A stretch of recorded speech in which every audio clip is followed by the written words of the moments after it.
یہاں ایک بات یاد رکھیں کہ علماء کی رہنمائی بہت ضروری ہے. دیکھیے وہ عربی عبارت تو یاد نہیں ہے، لکھتے ہیں کہ فتنہ آنے سے پہلے علماء اس کو سونگ لیتے ہیں، محسوس کر لیتے ہیں، لیکن عام لوگ جب معلوم کر پاتے ہیں فتنہ تھا جب وہ فتنہ نقصان کر کے چلا جاتا ہے.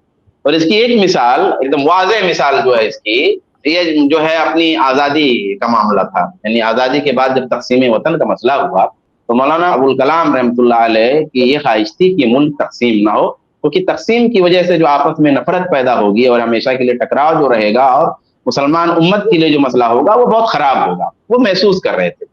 جناح صاحب کا مسئلہ کچھ اور تھا، حالانکہ وہ کوئی مذہبی چیز نہیں تھی. انہوں نے تو جب دیکھا کہ مذہب ایک پاپولر چیز ہے تو انہوں نے اپنے سیاسی ایشو کے لیے مذہب کا استعمال کیا.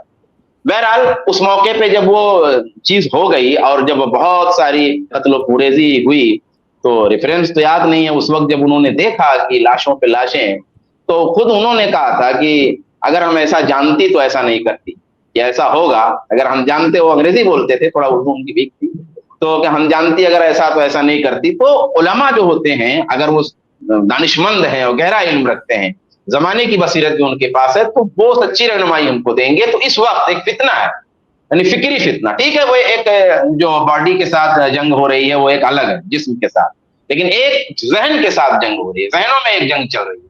اس جنگ کے تعلق سے علماء کی رہنمائی کیا ہے، علماء حق کی رہنمائی کیا ہے، وہ اپنے سامنے رکھیں تو انشاءاللہ معاملہ کلیئر ہوگا، ورنہ کنفیوز رہیں گے.